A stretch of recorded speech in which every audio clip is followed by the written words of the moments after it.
El sol era un disco abrasador en el cielo azul pálido, casi blanco, de la frontera. Sus rayos caían como látigos invisibles sobre la tierra agrietada. Sobre los campos de maíz resecos que una vez prometieron vida, y ahora solo ofrecían una estampa de muerte.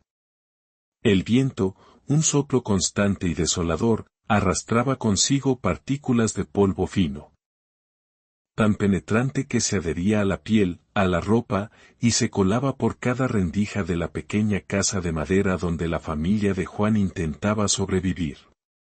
Era el olor de la sequía, del olvido. Del tiempo detenido en la miseria.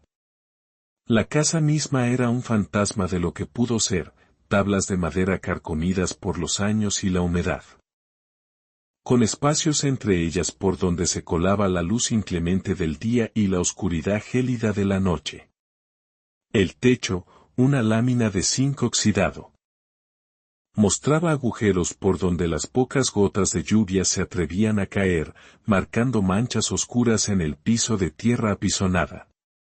Dentro, la vida era una monótona melodía de subsistencia. El desayuno, la comida, la cena, casi siempre lo mismo, tortillas duras de maíz, apenas unos frijoles refritos y la suerte sonreía, o el humilde atole de masa para engañar al estómago. Cada bocado se masticaba en un silencio pesado, un silencio de resignación que ahogaba cualquier atisbo de esperanza. El padre de Juan, un hombre que alguna vez fue robusto, ahora era una sombra. Su cuerpo, consumido por una tos crónica que lo sacudía sin piedad, estaba perpetuamente encorvado, apoyado contra la pared de adobe. Cada ataque de tos era un recordatorio constante de la fragilidad de la vida, de la enfermedad que se aferraba a ellos como una garrapata, chupando sus últimas fuerzas. Juan, el hermano mayor. Un joven de apenas 20 años con ojos que parecían haber visto mucho más de lo que su edad sugería, se asomaba por el umbral de la puerta. Sus hombros, anchos por el trabajo manual en el campo, cargaban el peso de su familia, un peso que se hacía más insoportable cada día. Su cabello oscuro y rebelde caía sobre su frente, sin el cuidado que la vida le negaba. Todas las mañanas, Juan veía a su madre. Ella, con la espalda ya encorvada por años de trabajo arduo y manos curtidas, salía al jardín polvoriento. No había verdor. Solo tierra seca y algunas hierbas silvestres que crecían con tenacidad. Recogía lo poco que encontraba, unas cuantas hierbas para el caldo, ramitas secas para avivar el fuego. El suspiro de ella, apenas audible, se perdía en el incesante silbido del viento, llevando consigo una desesperación silenciosa que a Juan le partía el alma. Pero nada se comparaba con el dolor de ver a María. Su pequeña hermana menor, de solo 6 años, yacía inmóvil en la vieja cama, un colchón delgado sobre unas tablas. Su rostro, antes lleno de la vitalidad infantil, ahora era una palidez fantasmal. Como el papel. Su aliento era un hilo apenas perceptible, y cada tos que brotaba de su pequeño cuerpo sonaba como un crujido seco, un anuncio de lo inevitable. Hacía ya una semana que la fiebre no la abandonaba, un fuego interno que la consumía sin piedad. Juan no se separaba de su lado. Tomaba la mano fría y diminuta de María, sintiendo cómo la vida se le escurría entre los dedos. La tos de María no era solo un sonido, era un martillo constante golpeando el pecho de Juan, una melodía macabra que lo perseguía. Había corrido al dispensario del pueblo, había rogado de rodillas al médico de la ciudad cercana, había mostrado los pocos dólares que había logrado juntar. Pero la respuesta siempre era la misma. Un eco frío y desinteresado, ¿sin dinero? ¿Cómo se supone que la curaremos, Juan? Necesitamos medicinas caras. Las palabras se clavaban como cuchillos, una y otra vez. Pedro, el hermano menor. Era la antítesis de Juan. Su cabello, tan desordenado como el de Juan pero con un aire de rebeldía, enmarcaba unos ojos que chispeaban con una mezcla de impaciencia y un deseo ardiente de escapar. Pedro no toleraba la resignación. Cada vez que Juan regresaba a casa con el rostro hundido, Pedro resoplaba con exasperación, señalando a lo lejos, donde se veían los coches relucientes de los jóvenes del pueblo que habían abandonado la escuela para hacerse ricos en la frontera. Hermano Juan. Míralos. Ellos ya cambiaron sus vidas. ¿Por qué tenemos que seguir arrastrándonos así? Si seguimos así, María. Las palabras de Pedro se ahogaban en su propia garganta, pero la furia y el anhelo en sus ojos eran elocuentes.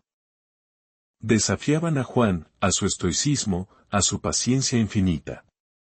Juan guardaba silencio, con el alma lacerada.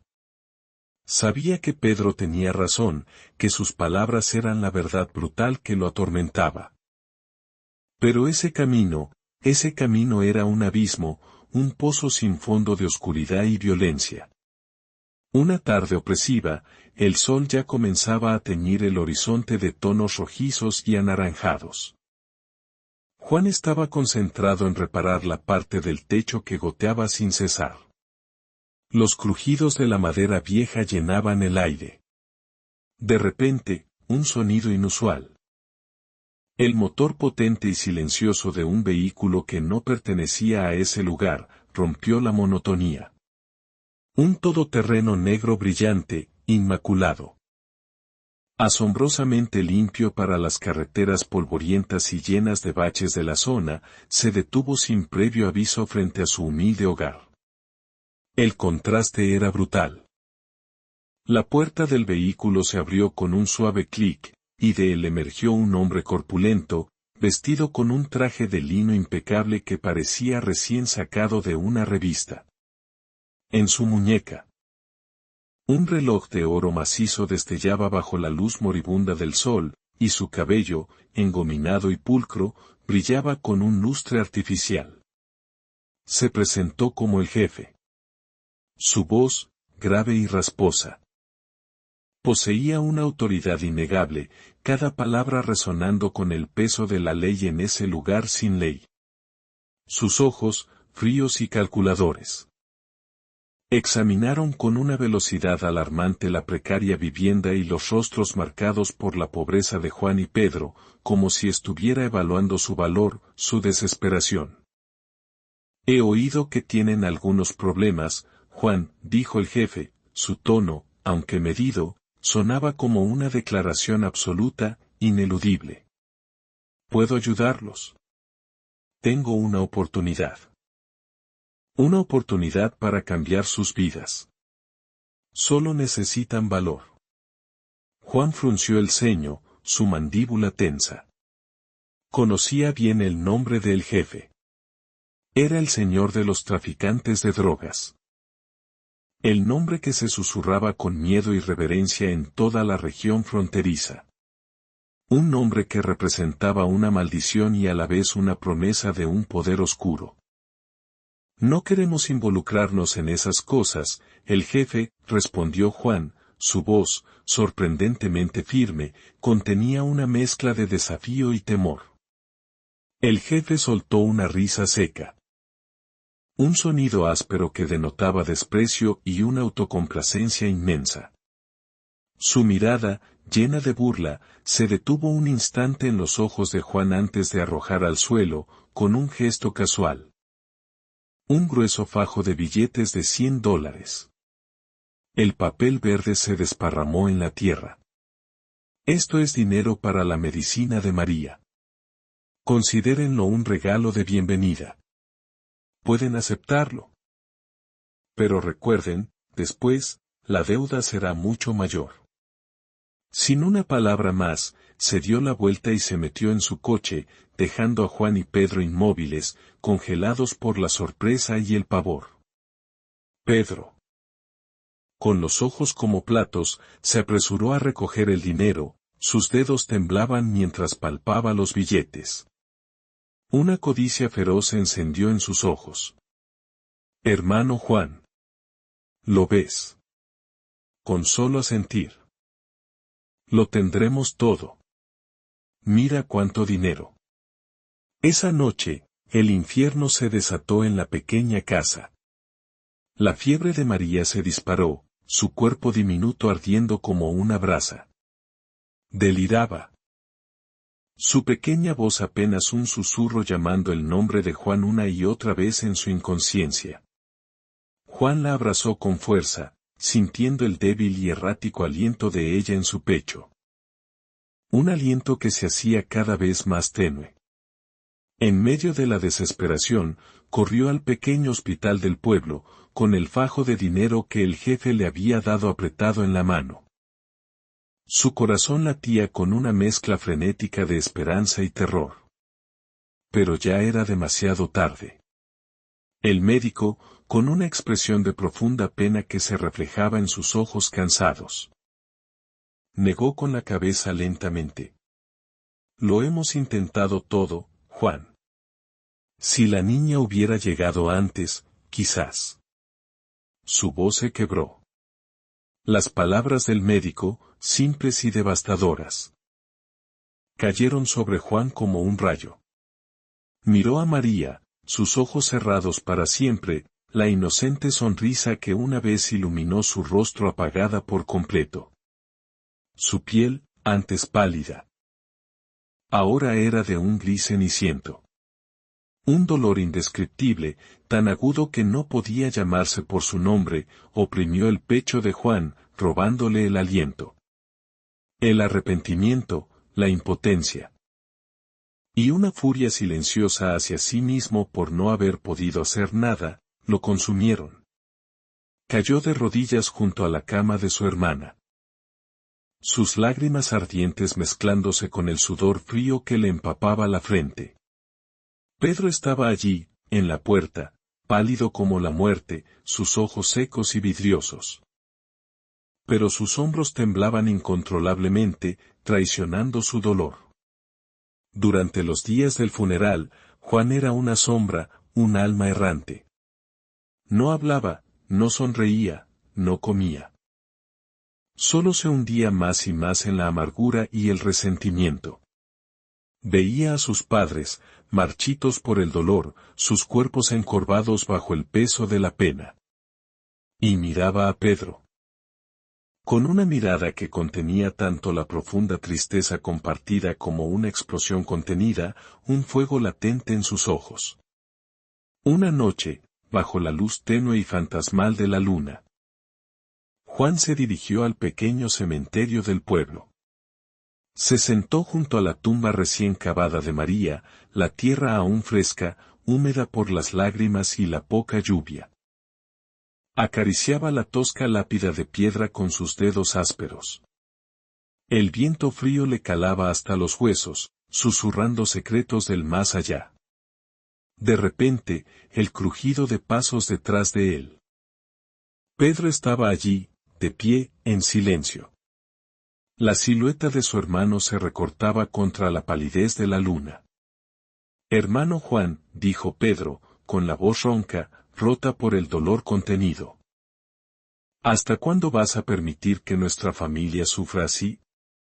¿Hasta cuándo vamos a seguir siendo los mismos desgraciados?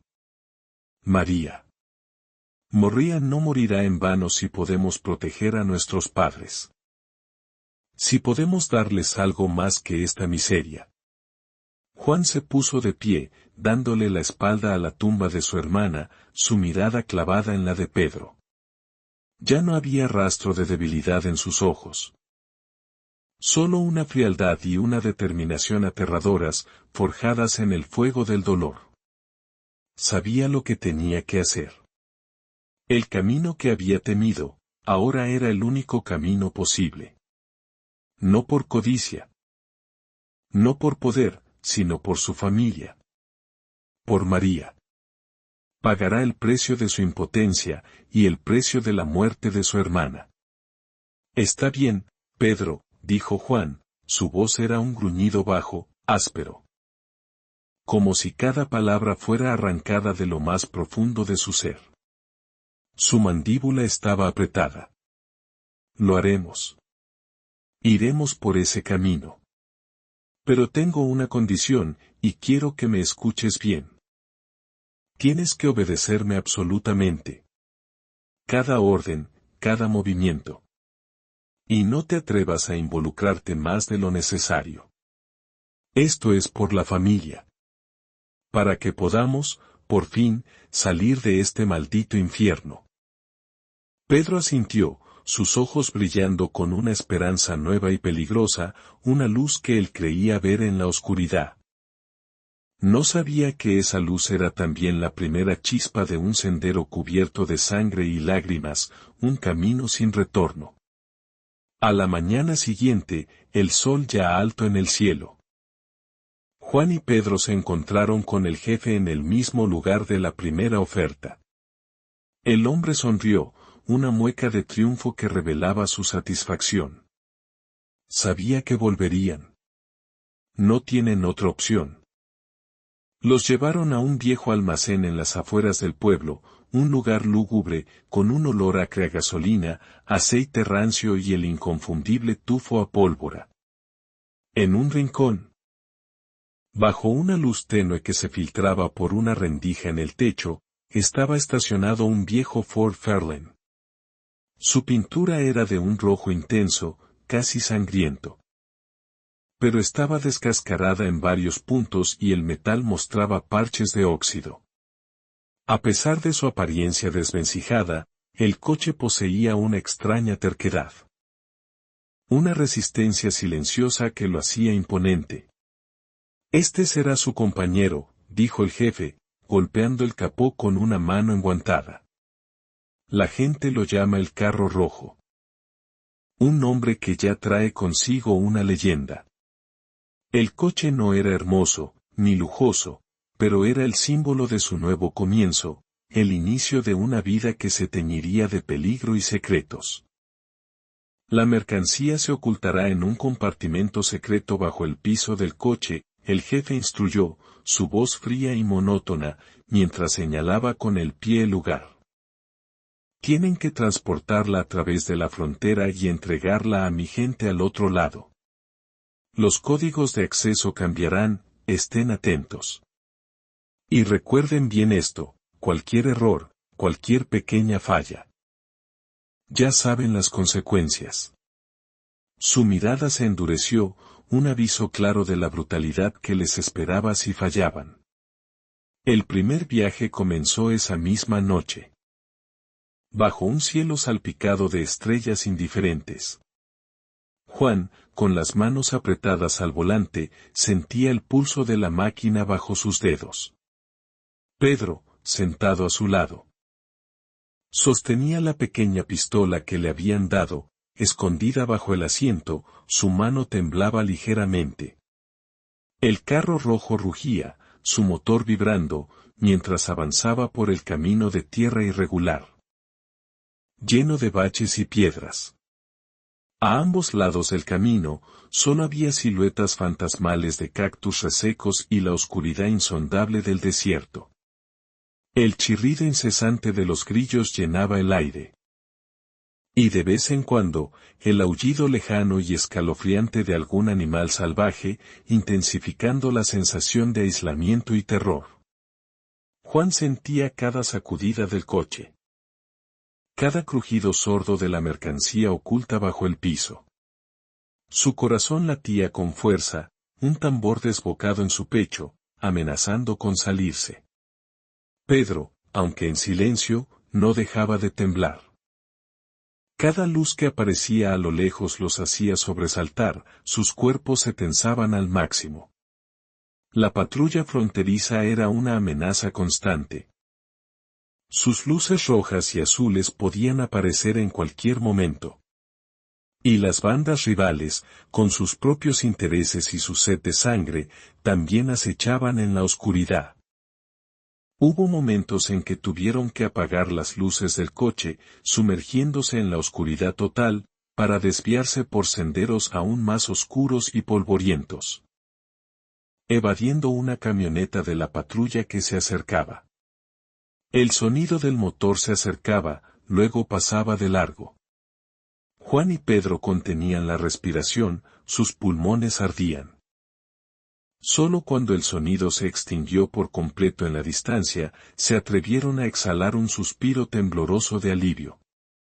Esa noche pareció no tener fin, cada minuto se arrastraba como una eternidad. Finalmente, después de muchas horas de tensión insoportable, llegaron al punto de encuentro al otro lado de la frontera. Un hombre corpulento con un rostro marcado por cicatrices los esperaba en la oscuridad. Sus ojos brillaban con una malicia fría.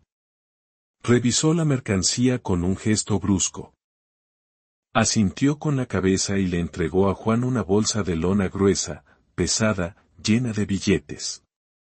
De regreso a casa, Juan y Pedro condujeron en silencio. El camino de vuelta parecía diferente. Más corto, pero no menos pesado. Cuando llegaron a su humilde hogar, bajo la luz parpadeante y amarillenta de una lámpara de queroseno, vaciaron la bolsa sobre la vieja mesa de madera. La pila de billetes de dólar verde se amontonó, una suma de dinero tan grande que los dejó asombrados. Suficiente. Suficiente para que sus padres recibieran tratamiento. Suficiente para comprar más tierra y herramientas, suficiente para que sus vidas no tuvieran que luchar por cada pedazo de pan.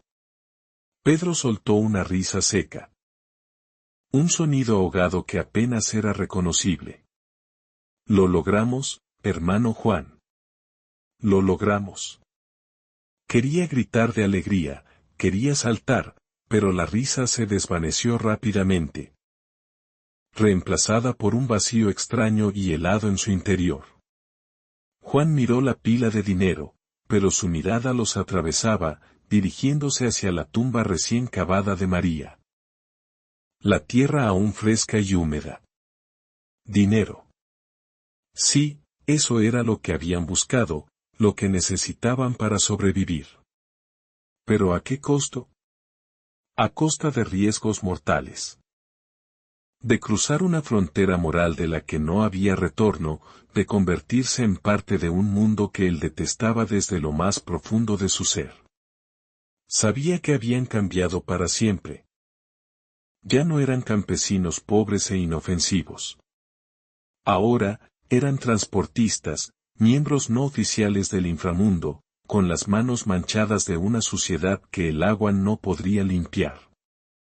Pero lo que Juan y Pedro no sabían, lo que no podían concebir en su universo limitado de lucha y desesperación, era que el éxito de su primer envío no solo había atraído la atención de los bajos fondos criminales. Lejos, muy lejos de los caminos polvorientos y los susurros de la frontera. En una sala de control de última generación, donde el silencio solo era roto por el zumbido de los servidores y el tecleo de las computadoras, una figura se movía con una eficiencia aterradora. La sala estaba inundada por la luz azul fría y constante de gigantescas pantallas que mostraban mapas topográficos detallados, flujos de datos en tiempo real y gráficos complejos. Allí, un hombre con ojos gélidos, un rostro apuesto pero con una expresión impenetrable, el líder indiscutible de Organization X, seguía cada uno de sus movimientos. Ese hombre era Ryan. A Ryan no le interesaban las pequeñas transacciones de dinero ni los cargamentos insignificantes. A él le interesaban el patrón, el esquema completo de la red de tráfico, y sobre todo, las mentes maestras que se escondían detrás de todo. En la pantalla principal, la imagen nítida del viejo el carro rojo apareció de repente, acompañada de datos analíticos precisos. Velocidad promedio, rutas exactas, y perfiles biométricos de los dos hermanos, Juan y Pedro, recopilados de fuentes que ellos ni siquiera podían imaginar. Interesante, murmuró Ryan. Su voz tan tranquila y desprovista de emoción que parecía provenir de una máquina. Dos pequeños peces, pero parecen bastante arriesgados. Síganlos. Observen cada paso. Podrían ser la clave. Un pequeño punto rojo en el mapa global comenzó a parpadear incesantemente, marcando la posición del carro rojo, una señal ominosa de que cada acción de Juan y Pedro, a partir de ese momento, estaría bajo la vigilancia implacable del ojo observador invisible y todopoderoso de Organization X. Una trampa mucho más grande, más intrincada, más letal, estaba siendo tendida, y Juan y Pedro, sin saberlo, ya estaban en el centro de ella.